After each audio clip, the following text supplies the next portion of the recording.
오늘 말씀 창세기 45장 1절에서 2절 말씀입니다.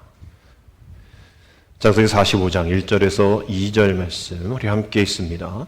요셉이 시종하는 자들 앞에서 그 정을 억제하지 못하여 소리질러 모든 사람을 자기에게서 물러가라 하고 그 형제들에게 자기를 알리니 그때에 그와 함께한 다른 사람이 없었더라. 요셉이 큰 소리로 우니 애굽 사람에게 들리며 바로의 궁중에 들리더라. 아멘. 할렐루야. 우리 지난 한 주 동안 평안하셨습니까? 우리 안녕이라는 말뜻 그대로 아무 탈 없이 또 평안했냐고 묻고 또 답을 듣기까지 마음 조마조마하게 했던 한 주가 아닌가 생각합니다. 서울 지역에도 많은 비가 내렸는데 오히려 저희 부모님은 저희 걱정하시는 거죠. 이 앞에 천 넘치지 않았냐고 말이죠. 누구 걱정하냐고. 지금 거기가 걱정이지 여기는 아무 문제 없다 말씀을 드렸는데, 이건 뭐 평소에 안부 잘 묻지 않았던 이웃들 또 가족들도 정말 밤새 안녕하셨냐는 그런 인사를 나눠야 했던 한 주가 아닌가 생각합니다. 뉴스를 통해서 보셨듯이 80년 115년 만에 최고로 그런 강수량이다라고 얘기하면서 피해를 보신 분들이 마치 전쟁터와 같았다라고 얘기를 하시고, 반지하 사셔서 겨우겨우 이게 신림동에서 돌아가신 분들 안타까이 여기시는 분들도 계시지만 어떤 분들은 그 왜 문 못 열고 나왔냐고. 근데 어떤 분이 180 저만한 등치에 몸무게 가지고 분이 반지하 사시다가 물이 차서 문을 열었는데 문이 안 열리더래요. 이게 안 열리는 거예요. 그 수압에 따라서. 그래서 조그맣게 되어 있는 그 창살로 되어 있는 그 창문을 쇠톱으로 또 용접 이런 걸로 겨우 뚫고 나왔다라고 얘기할 정도로 이게 문이 안 열릴 그런 수압이었던 것 같아요. 마치 전쟁터와 같았다. 그러면서 이러한 재난 뉴스에 자기가 뉴스 인터뷰할지 몰랐다라는 그런 이야기도 하시더라고요. 정말 이러한 많은 안타까움 가운데 한 주 보냈고, 특별히 제가 전에 살았던 경기도 광주 목현동에 정류소에서 기다렸던 어떤 여성 한 분이 떠내려가서 실종된 후에 사망했다라는 소식을 들었는데, 저희가 살던 그 동네거든요. 근데 또 70몇 세 또 50몇 세 되신 분이 자기 뭐 보러 가셨는지는 모르겠지만 주변 어떤가 살펴보다가 그 두 분 다 돌아가셨어요. 그 동네만 해도 3명 돌아가셨는데 전체 14분, 5분 실종되셨다라고 얘기할 정도로 이번 큰 폭우가 큰 피해를 낳게 되었던 그런 뉴스를 접해 보셨을 겁니다. 그뿐 아니라 이런 일들을 돕고 애쓰는 그런 분들도 전기에 감전돼서 돌아가시고, 또 거기에 또 높은 곳에서 떨어지셔서 돌아가시고, 누군가를 돕기 위해서 또 이렇게 애쓰다가 돌아가신 분들도 많이 계셨어요. 그래서 제 친구들이 또 인천에 많이 목회하니까 또 이런저런 영상 올리면서 서로 걱정하고 기도해 주는데, 제 친구 한 명이 세미나로 남부지방에 가 있단 말이죠. 자긴 너무 더워서 지금 너무 덥다는 거예요. 이 조그만 동네, 이 나라에 위에는 그렇게 물난리가 나는데 밑에는 더워서 에어컨을 킬 정도의 그러한 이런 상황이었던 거죠. 정말 상상하지는 못했던 물폭탄과 같은 전쟁을 치렀던 한 주. 여전히 약자에게 여전히 힘들어진 이러한 모습들. 아까 말씀드린 그 신림동 거기 그 장애인 돌아가셨던 그 곳이 많은 피해를 봤는데, 우리 감리교에서도 피해본 교회를 접수를 받았는데 그곳에서 가장 많은 피해가 있었다. 그곳이 서울 남년회거든요. 서울 남년회 김정석 감독님이 또 가셔서 또 위로하시고 또 위로금 전달해 주시고, 또 감리교 회장님께서도 이철호 감독님 회장이 가셔서 또 위로해 주셨어요. 그 교회가 관악서재방 참빛교회하고 축복교회인데, 그 교회는 개척교회입니다. 개척한 지 2년밖에 되지 않은 교회예요. 인테리어에 또 신경 쓰고 없는 돈 이렇게 다 해가지고 대출받고 그래서 바닥재까지 다 했는데 다 바닥재가 드러나고, 2년 전에 다 마련했던 새로운 성구들이 다 물로 아무 돈 쓸 수 없는 그러한, 또 제자훈련하면서 이렇게 저렇게 성도를 이렇게 입교시키고 또 훈련하고 있던 상황 속에서 그런 어려움 당한 거죠. 또 주택이라고 해봐야 또 거기에 옆에 있는 반지하였던 거예요. 거기도 물론 물이 샜는데 자기 사택 먼저 할 수 있는 그런 여건이 안 돼서 그저 밤낮으로 며칠 동안 계속 교회 복구, 예배 드려야 하니까. 그래서 앞에 있는 그러한 참빛교회는 조금 복구가 됐는데 그 뒤에 있는 축복교회는 아예 복구도 할 수 없는 상황. 그래서 서울 남년회에서 또 이렇게 저렇게 2천만 원 후원하고 또 그 주변에 있는 교회 성도들 여성교회에서 식사 제공하고 이렇게 해서 지금 버티고 있는 그런 상황이라는 것을 기독교 신문을 통해서 보게 되었어요. 그러면서 그분들이 이렇게 얘기합니다. 오히려 지금 자기는 더 많은 기도하는 시간을 갖게 되어서 감사합니다. 아니 뭐가 감사해요? 2년 전에 그렇게 새로운 마음을 가지고 또 그 축복교회는 또 결혼도 안 하셨어요. 나이가 좀 있으신 것 같은데 혼자 그 일들을 감당하셔야 되는 거예요. 그런데도 기도하는 시간을 가지게 되어서 감사하다라는 그런 꿋꿋한 모습을 보였을 때 정말 마음이 찡했습니다. 교인이 5명밖에 되지 않는 그러한 교회에서 완전히 침수되어서. 근데 어느 교회는 성결교회였는 것 같은데 서울 관악, 서울 중앙 성결교회는 이번 침수 피해가 3번째라는 거예요. 3번째인데 그 3번째가 그래도 피해가 아주 크진 않지만 주변 피해가 너무 크기 때문에 자신이 피해를 봤다라고 얘기도 못할 정도로. 그래서 그냥 자기 교회는 그냥 이번 3번째라고 그냥 탱개치고 주변의 어려운 상권들 도우러 다니신다. 그런 얘기 하시더라고요. 정말 그런 어려운 피해들, 정말 어려운 지하교회, 개척교회, 어렵게 생활하는 그런 상권들, 그런 곳이 많은 피해를 보게 되었죠. 마치 여러분 보셨던 영화 기생충의 한 장면이 생각나는 것 같다라는 생각하게 됩니다. 그곳에 오신 서울 남년의 감독님이 서울 강남에 제일 큰 교회를 하고 계시거든요. 마치 기생충의 그런 모습들, 그런 한 장면을 보는 듯한, 부자는 높은 곳에 어려운 분들은 낮은 곳에. 정말 이러한 이 반지하의 현실, 반지하의 교회, 세계 다른 나라에서도 이번 폭우를 특보로 이렇게 보도가 되었을 때에 집중하는 것이 80몇 년 만에 폭우 이거에 신경 안 써요. 왜냐하면 거기 나라는 더 큰 어려움들이 있으니까. 근데 유독 관심을 갖는 게 반지하. 한글로 반지하 이렇게 영어도 쓰기도 하고 언더 이렇게 플로어 이런 것도 있고 반지하에 대해서 관심을 갖는데 그 반지하의 거주는 우리나라만 있대요. 전 세계적으로 반지하에서 사는 사람은 우리나라에만 있기 때문에 그것이 이제 보도가 되어지는 거예요. 이 반지하가 생긴 것이 1960년대 이 남북이 이 대치 상황 속에서 이거 큰일이 일어날 수 있겠다. 그래서 짓는 건물마다 지하에 대피소를 마련해야 한다는 게 법으로 생긴 거예요. 근데 거주하면 안 돼라는 법이 있었어요. 근데 이게 80년대 들어서 수도권으로 사람들이 다 몰리니까 이거 주거 환경이 이게 넉넉하지 않으니 그걸 합법화시킨 거예요. 그 지하 방공호를 주거로 사용해도 된다. 그러니까 32만 명이 경기도 전국에 32만 명이 반지하인데 거기에 경기도 수도권에 다 모여 있는. 그래서 이번에 이런 어려움들이 거기로 다 몰려가는 낮은 지대로 갈 수밖에 없는 그런 상황이니까 말이죠. 이렇게 반지하가 남북의 이런 대치 상황 속에 있었고 또 이렇게 수도권에 몰리는 것이 우리나라 땅이 너무나 좁기 때문에 우리가 상상해 보건대 만약에 통일이 되어지면 서로 총을 겨루지 않고 서로 함께 나누며 함께 이어져 가는 그런 아름다운 또 함께 나누는 상생의 나라가 된다면 얼마나 좋을까라는 것을 상상해 보면서 더불어서 우리 함께 찬양하는 주는 평화 막힌 담을 하셨네.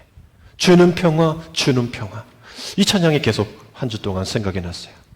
지금 물이 잘 흘러가지 않아서 막혀있기 때문에 그 막혀서 다른 곳으로 넘쳐서 그 다른 곳이 낮고 천한 힘든 어려운 곳에 사시는 분들의 그런 생활의 터전 속에 들어간 거 아니에요. 막혀있기 때문에. 그것이 잘 뚫려지고 강남이 지형적인 그런 부분도 있지만 그게 잘 뚫리고 배수가 되어지고 수조원에 들어가도 그게 되어지지 않는 그런 행정적인 처리가 있다면 그걸 좀 잘 뚫어놓고 잘 흘러가게 해야 될 텐데 막혀있다는 거예요. 폭우로 인해서 이 물길이 막혀있고 남과 북이 갈라져서 서로 왕래가 없어서 이러한 인구 밀도, 이러한 초밀도 고압 이런 것들이 생기게 되어지는 막혀있기 때문에 생기는 그런 많은 어려움들이 있다라는 거예요. 이런 상황 속에서 우리는 오늘 남북평화 통일, 공동기도주의, 북한 선교주의, 또 광복 기념주의를 보내고 있습니다.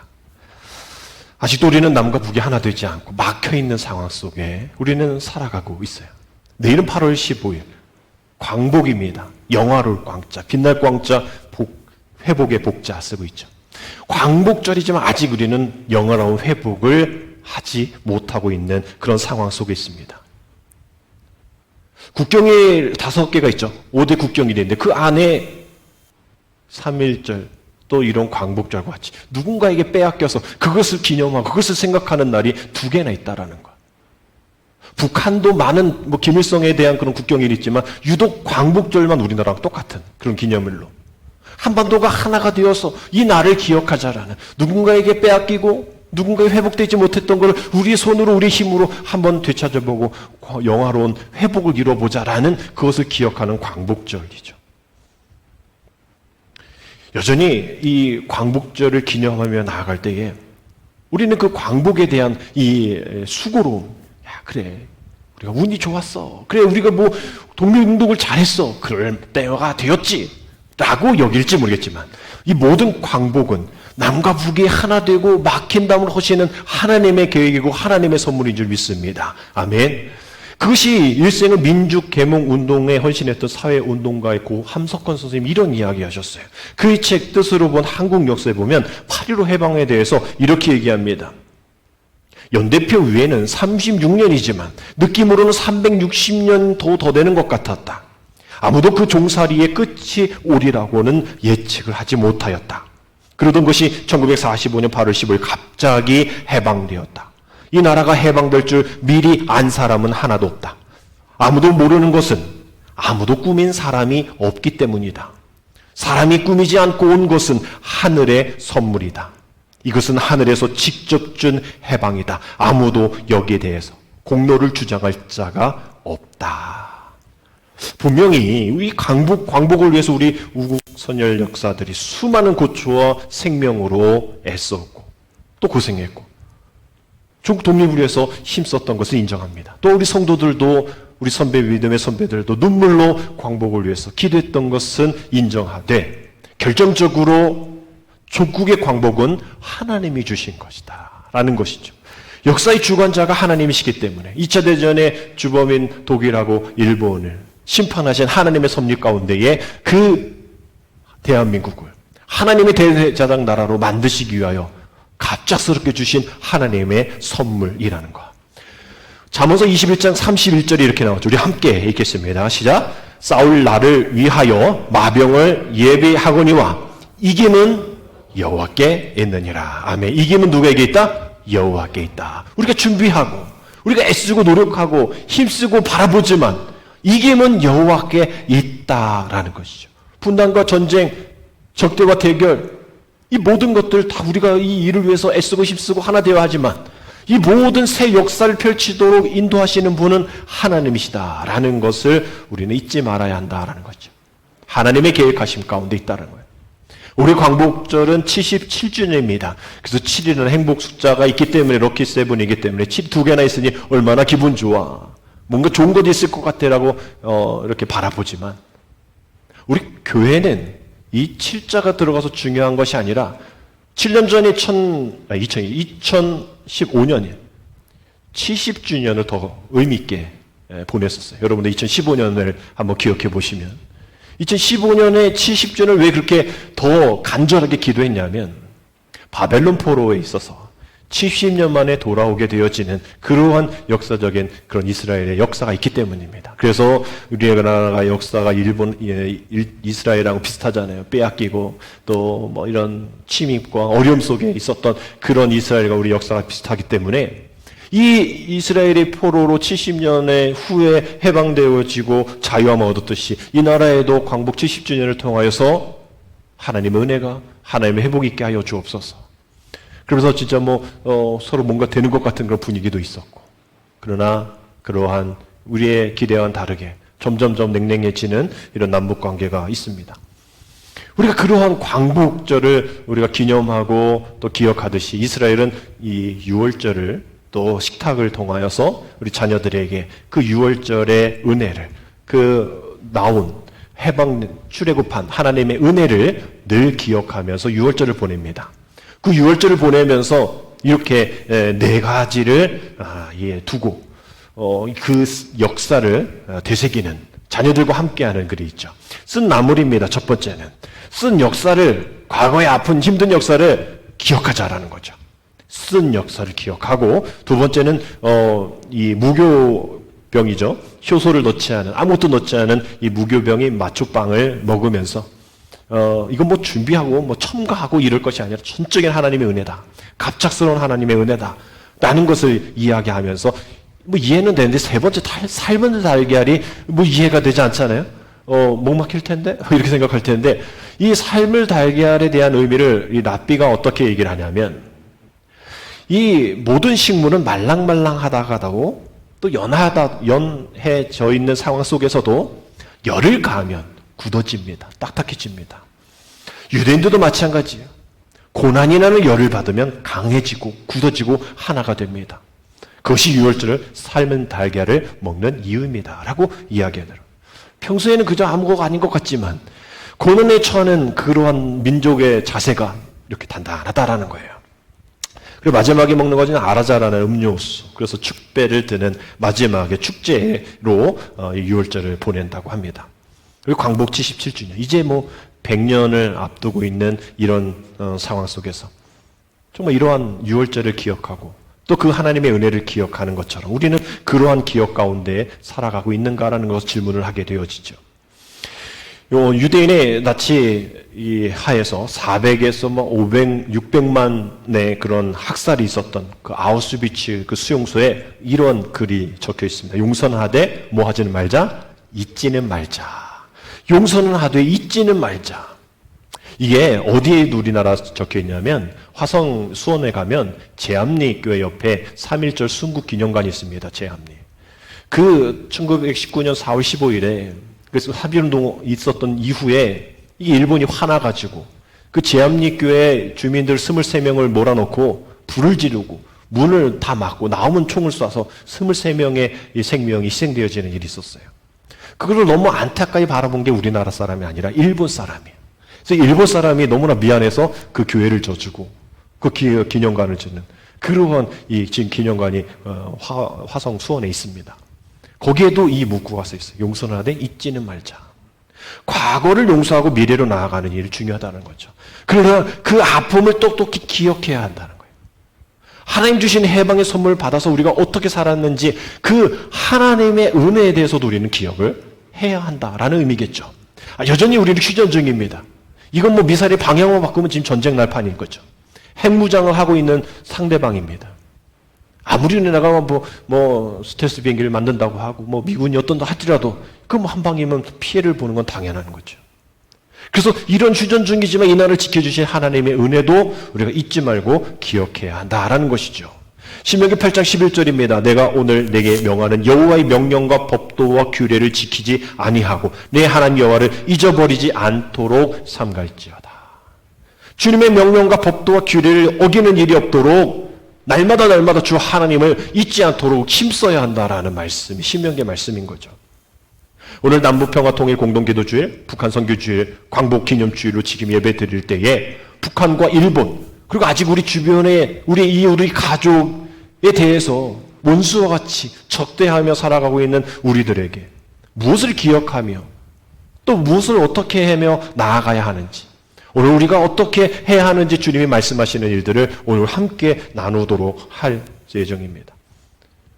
생태학자인 최재천 이화여대 석좌교수가 우리가 지구에 오래 살아남고 싶으면 호모 사피엔스에서 호모 신비우스로 거듭나야 한다라고 얘기를 합니다. 호모 신비우스라는 뜻은 더불어 사는 인간이라는 거죠. 호모 사피엔스는 우리가 잘 알다시피 슬기롭고 현명한 인간이 되어야 한다라는 그런 이런 이야기입니다. 그래서 우리는 호모 사피엔스처럼 우리가 이렇게 생각하고 개발하고 뭐 이렇게 해서 정말 우리가 뭐 귀한 많은 경제적인 그러한 이득을 보게 되었죠. 그러나 그걸로 인해서 손해보고 피해보는 그런 많은 일들이 있다라는 거예요. 이제 그렇게 살아가면 안 된다는 거예요. 이 코로나와 이 폭우와 같은 이 대자연 앞에서 이제는 그렇게 살아가면 안 된다는 거예요. 회심하고 돌이셔서 창조세계 조화롭게 공생하는 호모신비우스가 되어야 한다라고 이야기를 하는 거죠. 경쟁과 정복과 파괴를 멈추고 공감의 능력을 키워서 오늘 권사님 기도했던 것처럼 남의 아픔이 내 아픔이 되어줄 수 있는 그 공감의 능력으로 오늘 설교 제목과 같이 공존과 상생과 하나님의 길로 나아가야 한다라고 얘기하는 것이 호모 신비우스입니다. 여러분 성경에는 분열과 갈등 그리고 화해와 일치 연합에 대한 많은 이야기들이 나올 때에 요셉의 이야기를 빼놓지 않고 있죠. 요셉은 뼈아픈 가족사가 있습니다. 그래서 트라우마가 있어요. 여러분 다른 뭐 음식에 대한 트라우마 뭐 어떤 걸 트라우마 있지만 이거 가족사에 대한 트라우마는 이거는 죽을 때까지 갖게 되어지는, 이거 치유하지 않으면 죽을 때까지 그걸 갖고 가게 되어지는 그런 일들이잖아요. 형들이 자기를 시기한 나무니 죽이려 했죠. 또 그로 인해서 노예로 팔려갔죠. 천신만 곳곳에 애굽의 총리가 되었지만 그 얻은 높은 지위가 그 아픔 대신 또 형들의 이런 미움 이거를 다 그런 쓰라린 그런 시간을 치유해 주기에는 아닌 거예요. 애굽의 총리가 된 요셉은 자기의 지위를 이용해서 분명 형들을 칠 수도 있었고 복수를 할 수 있었어요. 용서하는 요셉이 아니라 복수한 요셉, 이런 이야기로 성경의 스토리가 전개가 되어도 누구도 뭐라고, 아니 형들이 동생을 팔았는데 그거 복수가 더 우리에게는 흥미로울 수 있는 스토리가 될 수 있을 겁니다. 그러나 그렇게 하지 않았어요. 근데 그게 은혜인 것 같지만, 은혜로 그렇게 한 것 같지만, 우리는 그렇게 생각할지 모르지만, 아니면 그건 우리의 입장이고 본인의 입장 그러지 않을 수 있는데 우리가 무엇으로 그것을 볼 수가 있다면 이것을 볼 수가 있는 거죠. 므낫세와 에브라임, 그 첫째 아들 둘째 아들의 이름에서 우리는 그것을 볼 수 있습니다. 므낫세라는 이름이 하나님이 내게 내 모든 고난과 내 아버지의 온 집을 잊어버리게 하셨다. 에브라임은 하나님이 나를 내게 수고한 땅에서 번성하게 하셨다라는 이름의 뜻을 갖고 있어요. 그러니까 우리가 이 이름을 지은 이 요셉의 마음을 보면 하나님 은혜예요. 너무 감사합니다. 다 용서했어. 이거 아니라 나는 지금 이 어두운 과거 그냥 딱 잊어버릴 거예요. 그냥 새 출발하고 싶어요. 형들의 복수하는 거 이것도 귀찮아요. 화해할 생각 전혀 없어요. 나는 이 아이의 이름을 부르면서 므낫세, 에브라임 이러면서 나를 굳건하게 이제 과거 생각하지 마. 아버지 뭐 형제 이것도 없이 나 지금 잘 살고 있으니까. 난 이렇게 살면 돼. 이게 나는 최선이야. 라고 얘기하는 것이 이 아들의 이름 속에 들어있다라는 거예요. 우리는 은혜를 바라보고 있지만 본인은 안 그럴 수 있다는 것을 우리는 생각해요. 이런 요셉을 우리가 비난할 수 있을까요? 과거에 그냥 얽매지 않고 쓰라린 과거 그냥 모두 그냥 잊어버리고 지금 그냥 내가 잘 살아볼게요. 아니 누가 뭐라고 그러겠어요. 비난할 필요가 없어요. 그러나 하나님 보실 때는 호모신비우스가 아닌 거예요. 하나님의 사람으로서는 경쟁과 정복, 파괴를 멈추고 공감의 능력을 가지고 공존과 상생과 평화의 길로 가야 할 요셉이 그거 다 포기하고 안 하겠다는데 하나님 보시기에는 너무나 아쉬운 점이 보입니다. 그래서 오늘 본문에 그랬던 것처럼 하나님이 주신 감정을 우리가 살펴봐야 할 텐데 요셉이 자기는 그렇게 아들 이름까지 하면서 안 보려고 안 하려고 거리 두려고 했는데 이게 안 되는 거죠. 가족사인데 머리로는 이해되는데 가슴으로가 되어지지 않는 거예요. 그래서 그놈하고 고귀한 애굽 총리가 요셉이 시종들에게 물러가라라고 막 호통칩니다. 그리고 막 우는 거예요. 터져오는 눈물. 형제들을 바라보니 아버지를 생각하니까 이제 자기는 이렇게 안 하겠다고 단호하게 먹었던 그 마음이 무너지니까 그들에게 그 모습 보이기 싫어서 물러가라. 요셉이 탄식하고 눈물이 애굽 사람이 2절에 보니까 애굽 사람에게 또 바울에게도 들켰다라고 정도로 대성통곡을 했다라는 거예요. 요셉이 운 것이 이번이 처음일까요? 아니에요. 42절 43절에 이미 울었어요. 2번이나 울었어요. 근데 그때는 조용하게 남몰래 흘렸던 눈물이. 근데 이제는 실패했어요. 들켜버린 눈물이에요. 근데 이 들켜버린 눈물로 대성통곡의 눈물로 인하여서 그동안 자기가 거리 두었던 형제들과의 화해, 용서 이것이 이 물고가 트게 된 거예요.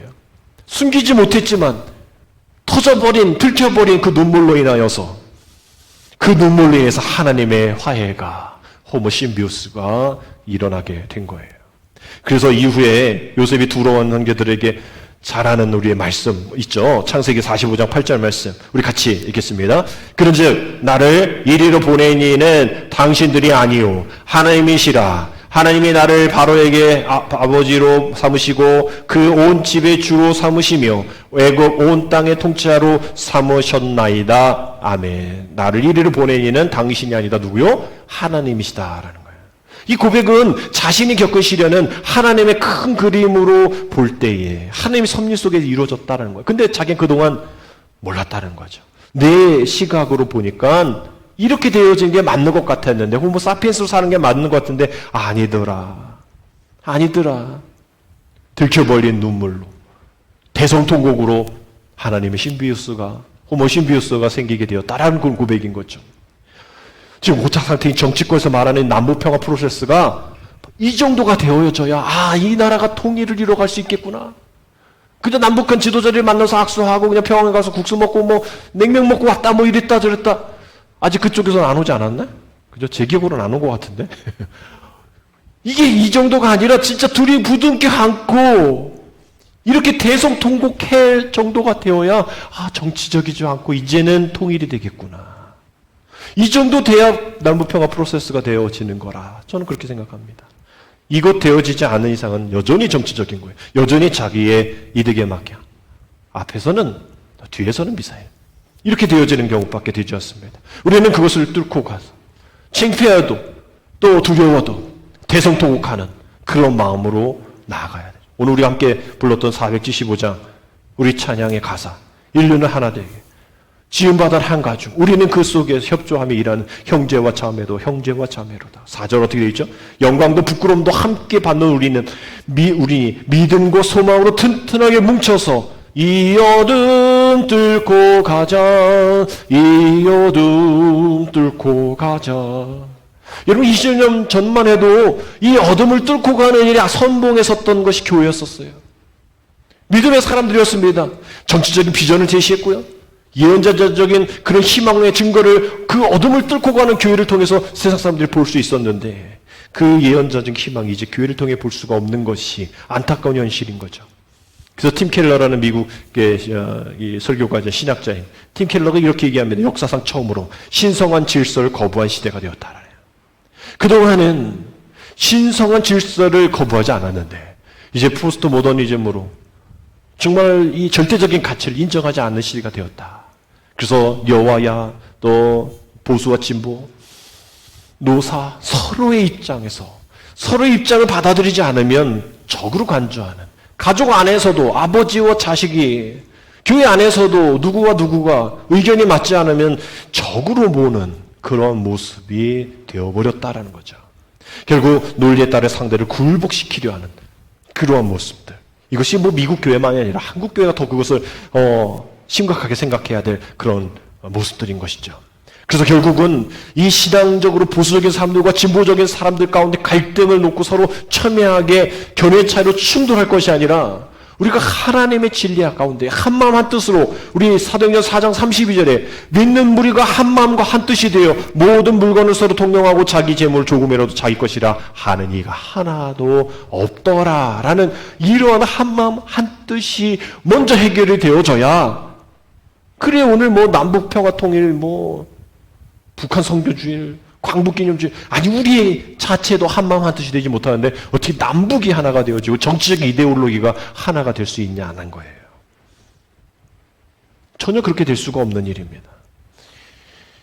정말 우리가 하나 되고 하나님과 하나 되어지고 하나님 앞에 헌신하고 하나님 앞에 드려진 우리 삶이 진실이 되어져서 정말 일주일에 하루뿐인 온전히 예배드리는 주일에도 우리의 일, 내일 내 것이 먼저인 그런 상황 속에서 우리가 완벽해질 수는 없지만 그래도 성화의 단계를 걸어가는 우리들의 삶이 있어야 할 텐데 그것이 되어지지 못하여 어둠을 뚫고 가지 못한 너나 가 네가 뚫고 가 목사님이 뚫고 가세요 나는 그냥 있을래요 이러한 모습이 생기게 되어지는 모습입니다. 그렇다고 우리가 다 포기해야 될까? 우리가 완벽해질 때까지 기다려야 될까? 성경은 그렇게 얘기하지 않습니다. 마태복음 마지막 부분에 보면 예수님께서 제자들에게 부활하신 후에 나타나셔서 마지막으로 부탁하신 말씀이 28장 19절에서 20절에 나오는데 우리가 잘 아는 말씀이죠. 그러므로 너희는 가서 모든 민족으로 제자를 삼아 아버지와 아들과 성령의 이름으로 세례를 베푸고 내가 너희에게 분부한 모든 것을 가르쳐 지키게 하라. 볼지어다 내가 세상 끝날까지 너희와 항상 함께 있으리라 하시니라. 이 말씀을 하시는 얼마나 중요한 말씀. 이 말씀을 하실 때 이 제자가 몇 명이셨습니까? 11명이 있어요. 배신한 가룟 유다 빼고 11명이에요.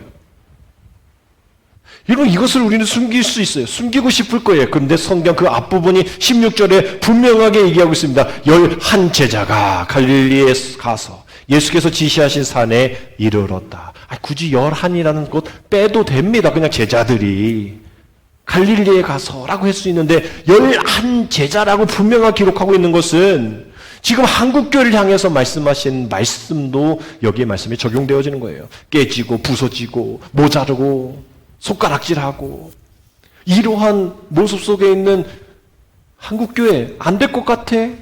아니 나는 11 제자로 이렇게 사역을 마무리했어.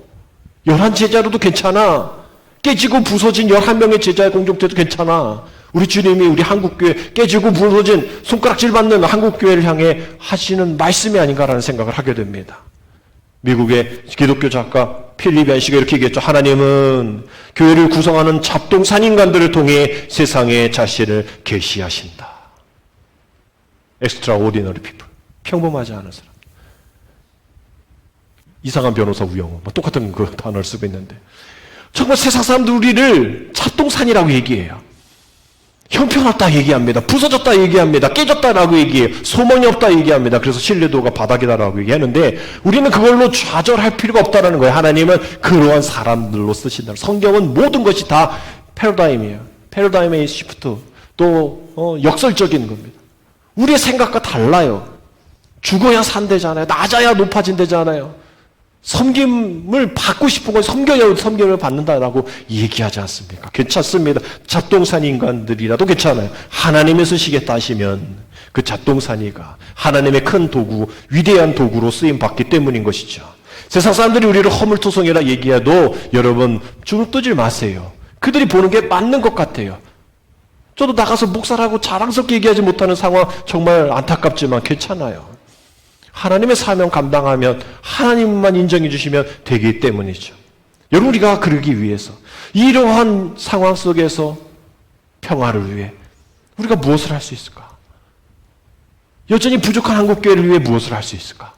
하나님 여전히 우리 한국교회를 사용하실까?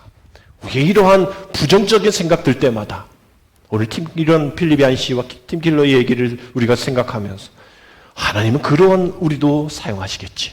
그래서 오늘 8월 15일 전날 우리가 오늘 광복을 생각하면서 그 아픔을 생각하면서 그 회복과 희망을 생각하면서 다시 한번 그 광복의 기쁨을 안고 사는 우리에게 요청하시는 하나님의 은혜가 있지. 하나님의 은혜가 있지. 하나 되어라. 하나됨을 위해 힘써라. 하나됨을 회복하기 위해 기도해라. 우리가 이때쯤에 되어져서 많은 그러한 교회가 사용하고 있는 선구죠. 에스겔 37장 15절 17절 우리 같이 읽겠습니다. 여호와의 말씀이 또 내게 임하여 이르시되 인자야 너는 막대기 하나를 가져다가 그 위에 유다와 그 짝이 이스라엘 자손이라 쓰고 또 다른 막대기 하나를 가지고 그 위에 에브라임 막대기 곧 요셉과 그 짝 이스라엘 온 족속이라 쓰고 그 막대기들을 서로 합하여 하나가 되게 하라. 내 손에서 둘이 하나가 되리라. 아멘. 여러분 통일과 평화는 뭔지 아십니까? 함께 있습니다. 통일과 평화는 하나님의 손에 둘이 하나가 되는 일이다. 둘이 하나가 되는 일이다. 평화와 통일은 다른 어떤 정권의 이에서가 아니라 하나님의 손에 둘이 하나가 되는 일이다.